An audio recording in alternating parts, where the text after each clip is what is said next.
एक बार की बात है, एक बड़ी बाढ़ के बाद पृथ्वी पूरी तरह से साफ हो गई थी।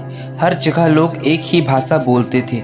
उन्हें शिनार नामक स्थान पर एक अच्छी समतल भूमि मिली और उन्होंने वहीं बसने का निर्णय लिया। कल्पना करें कि कोई पड़ोसी हो, एक दूसरे को पूरी तरह से समझे, एक बड़े परिवार की तरह। एक दिन लोगों को एक बड़ा विचार आया, आइए टावर वाला शहर बनाए जो आसमान तक पहुँचे। यह इतना ऊंचा होगा, यह बादलों को छुएगा। उन्होंने शुरुआत करने के लिए उत्साहित होते हुए कहा। उन्होंने पत्थरों की जगह ईंटों और गोंद के लिए चिपचिपे तारकोल का इस्तेमाल किया। हर कोई एक साथ काम करता था, ईंटें पार करता था और तारकोल मिलाता था, हंसता था और अपने गगनचुंबी टावर के बारे में सपने देखता था। लेकिन फिर कुछ अप्रत्याशित हुआ। परमेश्वर ने स्वर्ग से नीचे दृष्टि करके नगर और ऊंचे मीनार को देखा। उन्हें देखो, सभी एक ही भाषा में बोल रहे हैं, इस बड़े प्रोजेक्ट पर एक साथ काम कर रहे हैं। अगर वे ऐसा कर सकते हैं तो वे सोचेंगे कि वे कुछ भी कर सकते हैं।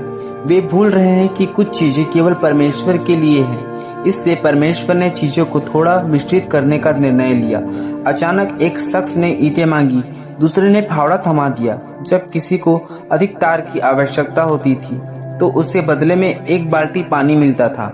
ऐसा लग रहा था जैसे सभी लोग पहेलियां बोलने लगे हो। भ्रमित और निराश होकर वे अब एक साथ काम नहीं कर सकते। जिस टावर को आसमान तक पहुंचाना था उसे अधूरा छोड़ दिया गया। चूंकि वे एक दूसरे को समझ नहीं पा रहे थे, इसलिए लोग अलग अलग होने लगे और उन लोगों के साथ छोटे छोटे समूह बनाने लगे जिनके साथ वे संवाद कर सकते थे।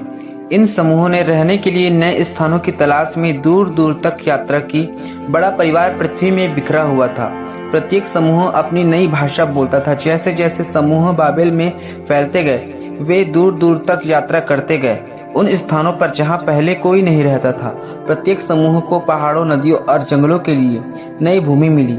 उन्होंने जो सीखा था इसका उपयोग करके नए घर बनाए, लेकिन इस बार उन्होंने अपनी सीमाओं का सम्मान किया। दुनिया इंद्रधनुष भाषाओं से भरी हुई थी, जिनमें से प्रत्येक एक से बढ़कर एक व सुंदर व जटिल थी। इन नई भूमियों में लोगों के जीवन ने नए रंग व आकार लिए हुए। उन्होंने अलग अलग कपड़े पहने, अलग अलग गाने गाए और सितारों के नीचे अलग अलग कहानियां सुनाई।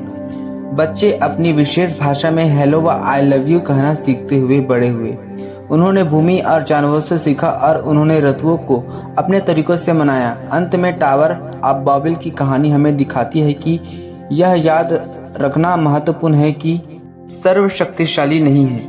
परमेश्वर के पास ऐसी योजनाएं हैं जिन्हें हम नहीं समझ सकते। परमेश्वर ने हम सभी को कई भाषाओं और जीवन जीने के तरीकों के साथ अलग अलग बनाया, जिससे दुनिया और अधिक दिलचस्प बन गई।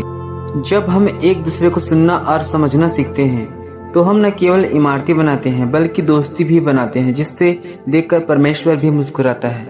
इस वीडियो के द्वारा आप सबको परमेश्वर बहुतायत से आशीष दे।